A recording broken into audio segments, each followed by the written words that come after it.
Welcome to Pete and Hannah's Watch List. I'm your host, Pete Mitchell. I'm here with my great co-host, Hannah! Hello, people.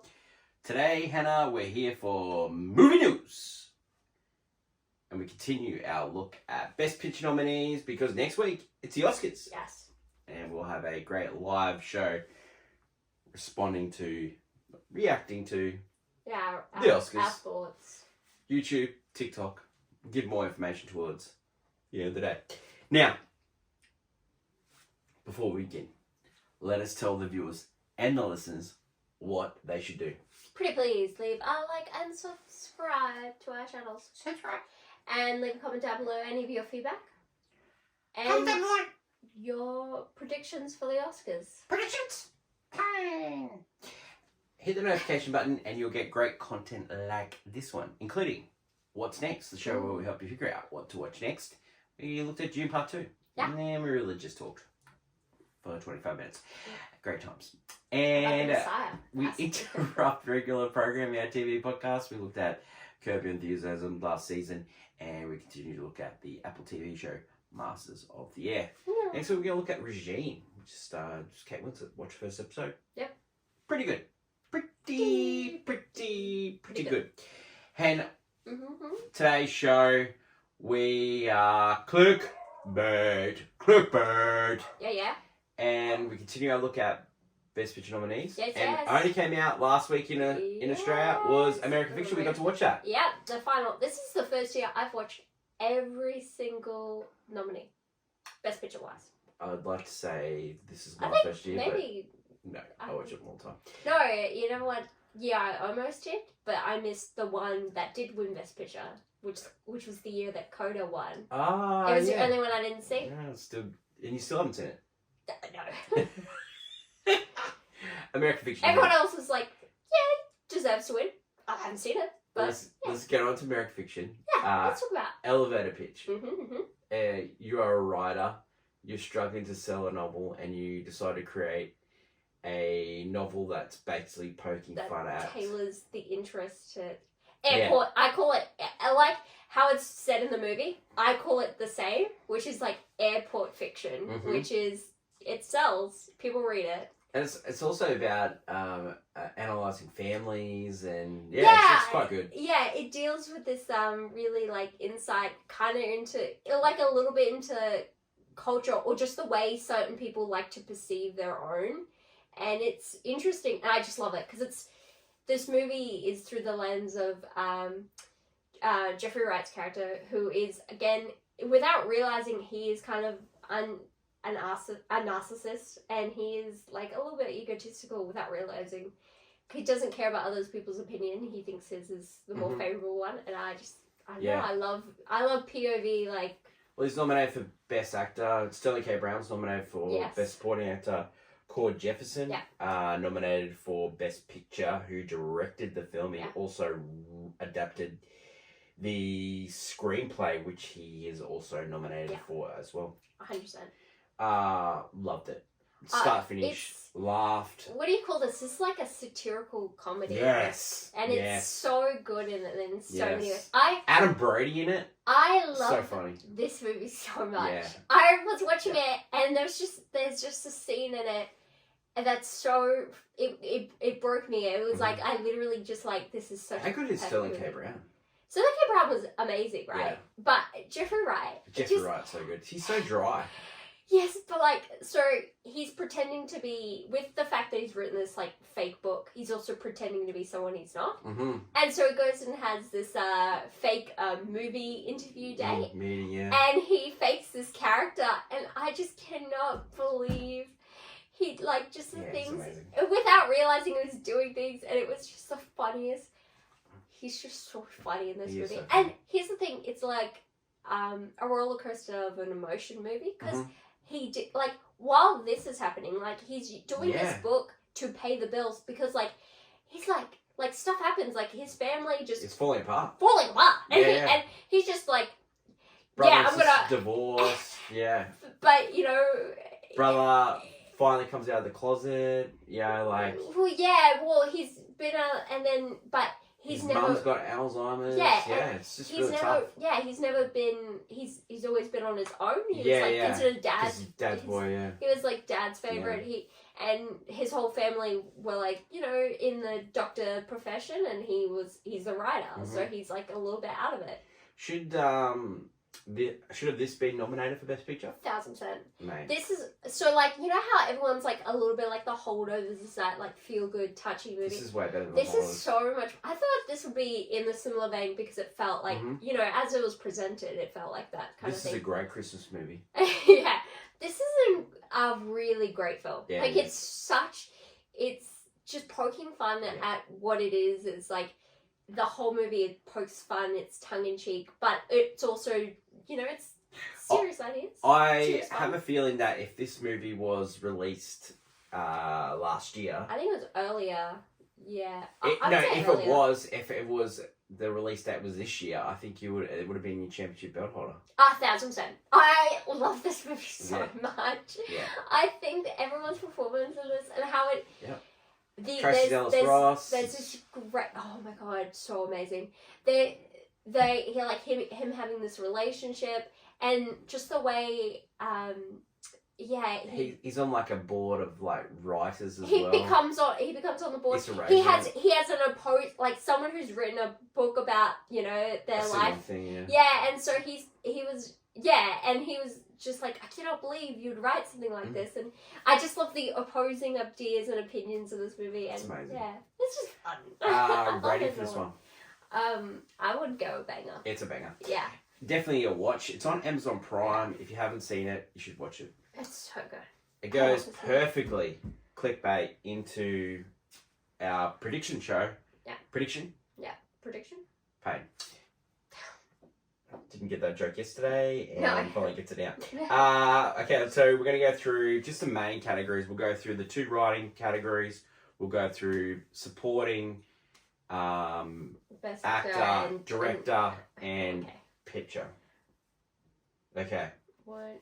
Let's start with actress in a supporting role. Yeah. Nominees: Emily Blunt, Oppenheimer; Danielle Brooks, The Colour Purple; Ooh. American Fiera, Barbie; Jodie Foster, Nyad; and Divine Joy and Randolph, Holdovers. Personally, I would pick Danielle Brooks with The Colour Purple. Yeah. But it's a waste of time because Divine Joy and Randolph's. Yeah, and I don't mind it. Yeah. I don't mind it. I would probably give it to Danielle Brooks. I thought she was amazing. She was incredible. I was so disappointed that movie wasn't successful. I thought it was great. I think I think also not long ago we had Steven Spielberg did the remake of West Side Story, which also won an exact award for it. And like it was just people, maybe Hollywood's just like over doing a redo of a movie. Yeah, maybe. But this is a little bit different, but it's a Colour Purple. Let's go on to actor in a supporting role. Nominees are Sterling K. Brown, American Fiction. We just talked about him. How good. He's so funny. Yeah. Robert De Niro, Killers for the Moon. Shouldn't be nominated. Robert Downey Jr., Oppenheimer, Ryan Gosling for Barbie, and Mark Ruffalo for Poor Things. Personally, I think the best performance of that list was Mark Ruffalo, Poor Things, but he won't win. I know. The winner of that is going to be Robert Downey Jr. for Oppenheimer. He's so good. He's I don't know if he's my favorite part of the movie, but he definitely, when I watch it and then he comes on screen, I get joy. It was just incredible. Actors in, so you going, Robert? Oh, of course. Yeah, okay, so actors in a leading role. Nominees are Bradley Cooper for Maestro, Coleman Domingo for Rustin, which is on Netflix, Paul Giamatti, The Holdovers, Cillian Murphy for Oppenheimer, and Jeffrey Wright for American Fiction. Jeez, I'd love to give this to Jeffrey Wright. I would love to too. Yeah. If Cillian Open your eyes! Open your ears. Yeah. Read the words. Read the words, baby. But it's not. It's going to be Cillian Murphy. Yeah. The upset here would be Paul Giamatti for The Holdovers. I could not fathom that. But that's what the upset will be. If it's an upset, you should give it to Jeffrey Wright because it was an incredible performance. It's going to Cillian. If it doesn't, I think it's just wrong. Like Cillian really does give a lifetime performance here. So you're going Killing as well? Yeah. Alright, actress in a leading role. I think this is where we will divide here. Nominees are Annette Bening for Nyad, Lily Gladstone for Killers of the Flower Moon, amazing performance. Yeah. Sandra Holler for Anatomy of the Fall. What a great year for Sandra Holler. Yes, she. Zone of Interest. Carey Mulligan for Maestro. I really think that is not a leading actress. No, it's not. But anyway, and then Emma Stone for Poor Things. I am going to go, even though I like Lily Gladstone for Killers of the Flower Moon, I'm going for Emma Stone for Poor Things. Yeah. I think she's the best actress of this year. I think she's the best actress of the year, but Lily Gladstone was the only good part of Killers of the Flower Moon, and I think the Oscars they've split the winners here. Yeah, but I feel like with how they the critics and everything was going on about Killers of the Flower Moon, right?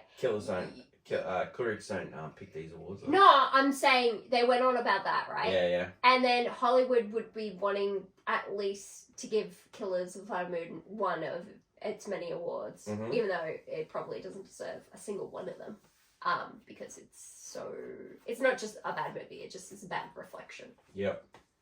Of just everything. So who are you gonna go? I'll go Lily, because she was the best part of that movie. Let's go writing next for adapted screenplay. So you got American Fiction, written for the screen by Cord Jefferson.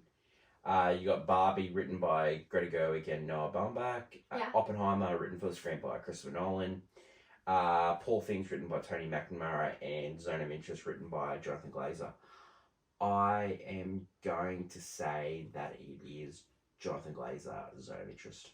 Yeah, really? For Zone of Interest. Really? Yeah. Yeah. People love this movie. Yeah. Yeah.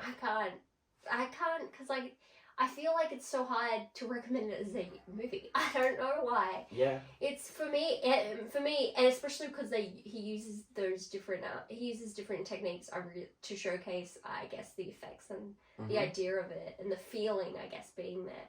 It does feel like a museum piece rather than a movie, and I don't love that aspect of it. I like the fact that it's a film, and I believe people should give it a watch, but it feels like a museum piece than anything else. What's your pick? Could you just, what's the thing in? Adapted screenplay. I don't know. What, between Barbie and Oppenheimer? No. I would love it to be Oppenheimer, because I think Christopher Nolan's scripts, it's incredible that he makes these scripts and then he decides to make these movies. And I love the quoted lines. I think if I might give it to Barbie or they'd give it to Barbie or something else. They wouldn't. I don't think they would give it to Jonathan Glazer. I think that's weird to give it for an adapted screenplay. Zone of Interest for me and Barbie for I'll go Barbie, because they'll zig. Writing for original screenplay, we've got Anatomy of Fall, Justine Triet and Arthur Huddy. The Holdovers, David Henson. Maestro, Bradley Cooper and Josh Singer. May December, Sammy Birch, story by Sammy Birch and Alice Menke. And Past Lives, Celine Song. Heart says Past Lives. Yeah, Head says Anatomy of the Fall. Head Anatomy of the Fall. Heart, May December. Oh yeah. My heart always goes back to May December. Yeah. It's the criminal of the it's. You should go. No, because the head is right. It's gonna be Anatomy of the Fall. Yeah, I think it's Anatomy of the Fall. It's so that, especially recently with this love it's getting. There's no way. The dog. Yeah. Where's the supporting nod for the dog? Yeah, just like the donkey. We should have a dog. We should have a dog award. We should have a renamed after the dog from Wizard of Oz, the Toto one. Terry the Terrier. Directed.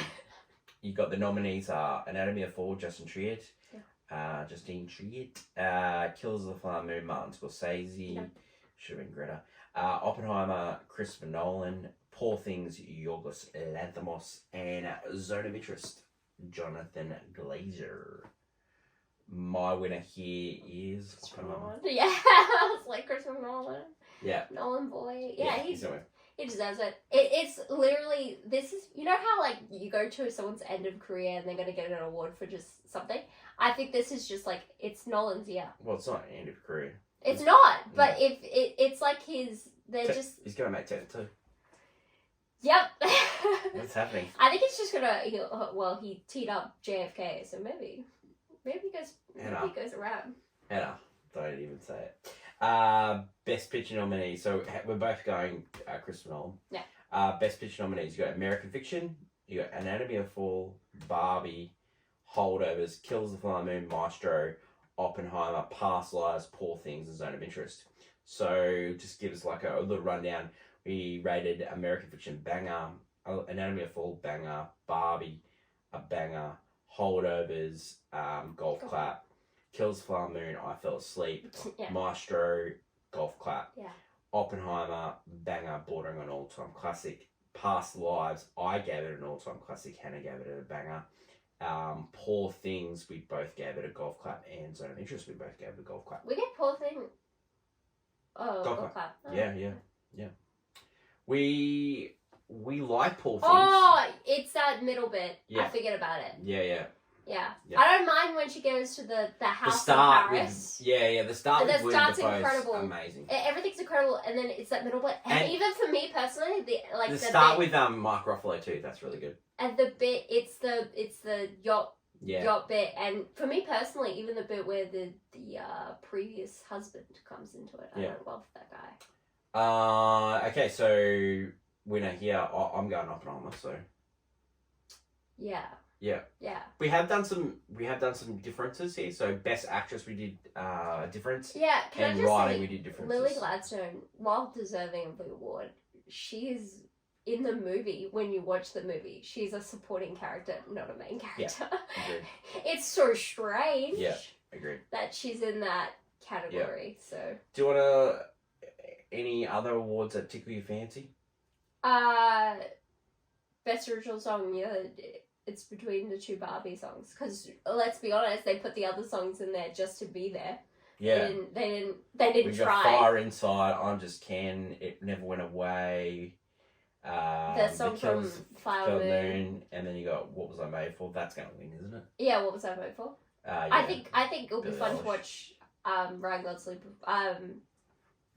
perform. What do you think of the show? Like, it's going to be so it's going back to. Remember the year when Hugh Jackman did the show? Yeah. And they got the nominees, the previous winners of those categories to introduce each nominee. Yeah. That's a pretty cool idea. That's what idea. they didn't do. Haven't done that for a while. No, you know why? No, I know why. Oh yeah, I remember. They're doing why. individual, so they'll have 5 people up there. Yeah, they used to do the. Oh. They're going back to that. Yeah. They used to do just the previous last year's winner to do the next. Yeah, they're going to do the last couple. They're just going to do the best winners of that award that are still alive. Yeah. So kind of like. And they introduce each person. Oh, interesting. Kind of like what at the Globes they were trying to do reunions, and then at the was it with the Emmys were also trying this whole reunion thing, which again I think it's a nice thing to do. It's weird, so it's a nice the Golden Globes tracked up, so a lot more people watched it this year. Do you think more people watch the Oscars this year because Oppenheimer and Barbie? Yeah. Well, what are you thinking? Last year, I think it was in the teens. Do you think it gets to 20 million people in the US? I don't know. It might have I think it'll. Best it's picture, starting earlier. Best picture will have the biggest spike, of course, of always. But I would say you look at supporting actor and best and actor. I think actor's gonna have the spikes. I don't think anyone really. Like, unfortunately, I don't think people really care about the actresses this year, because it's a startling. I think the show starting earlier. It's gonna. I think it's going to help it. Yeah, I'd also because it is a long show of just people showing off. Yeah. Do you, Jimmy Kimmel hosting for another time? You keen for that? I don't care.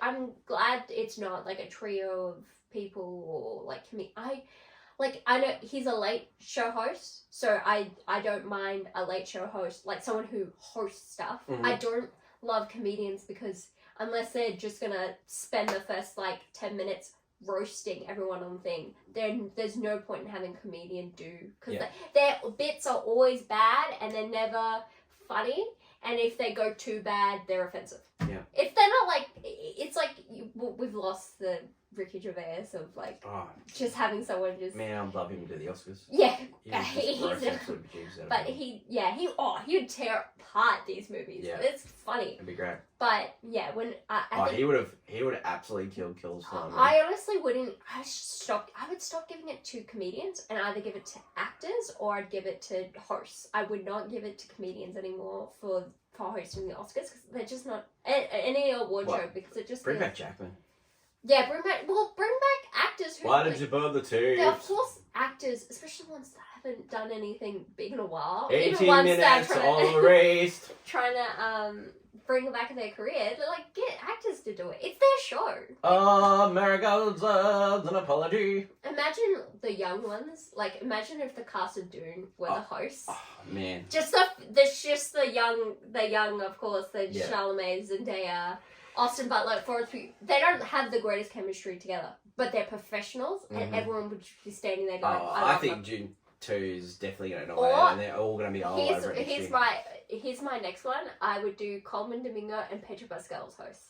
I like someone like a funny duo that just worked well together. No, of course. You gotta go Pedro and Oscar Isaac because they're buddies and like it'd be funny. I'd love to see. And you get the moments. You know, Will Ferrell would be great, I reckon. Yeah. Oh no, he'd be great. It's a strange thing because he'd be great. It's just that he likes doing bits. He doesn't like doing a whole show is like a lot. Yeah, I would like to see him do it. I reckon it'd be cool. Yeah, but I would do it as Ron Burgundy as well. I think to really revive the show, Ricky Bobby. Yes, he just comes out as different different characters. Yeah. He's such a show as Ron Burgundy. Yeah. And then he's like giving the news of what's out. And then he brings the rest of the. And when costume that he's Bogottu from Zoolander, he comes with the hair. 100%. Man, we should produce the Oscars. Sorry. And then each time he comes back, he does mini reunions of his movies, of course. Yeah, Dragon out of He finally heals the him and Adam McKay's. Oh yeah, that'd be great. At the end of the show, they heal it together. Awesome. It'd be like a full on. That would be good. That's the Oscars. That's what it should be. Healing show. So you're looking forward to the review show? We get to talk about all of this and who wins and stuff like that. So that will be directly after the Oscar telecast. We'll be doing the YouTube and TikTok show. Go over to my favourite segment, Hannah and movie news. Welcome back to movie news. Have you ever seen that movie, The Great Escape? Well, you need to get somewhere and you really need to get out of where you are. What if I gave you The Great Escaper? Yes, that's right. Michael Caine is a 7-year-old veteran in an old folks home, and he wants to visit Normandy Beach for the anniversary of D-Day. He's got to get out of there, and with just a walking cane at his side, we'll see this man straight through. This week, you want to watch a movie about imaginary friends coming to life? No, not that new John Krasinski movie. This is a Blumhouse production. Yes, a scary horror movie. It's where a stepmom moves in with her stepdaughters to her old childhood home. And well, one of the daughters has like this cute little bear.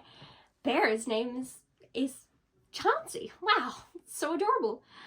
But the bear starts spouting things, demonic, creepy things to the child, and is kind of like a possessed demon. I don't think we're safe here.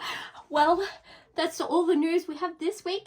Leave a comment down below on what you'll be seeing, and until next week, bye! Thanks, Hannah. We are going to look at 2 movies next week, I think, with Hannah's imaginary friends. Yeah. Hannah won't be, I will be. And we'll look at The Great Escaper, which is a Michael Caine movie. Well. That's what we've got, Michael Caine. Awesome. Don't forget, we've got AFI Top 100, Platoon tomorrow. We're also going to look at the Oscars next week. That'll be a live stream, but you also catch it on a podcast. We interrupt regular programming. We got What's Next, so that's a big week next week. And back to our usual clickbait, which will be fun stuff. For those YouTube viewers, stick around. But can you guess the movie? Can you guess the movie? And yeah, until tomorrow when we catch up for AFI Top 100. Long live Simona. Bye for now. Bye.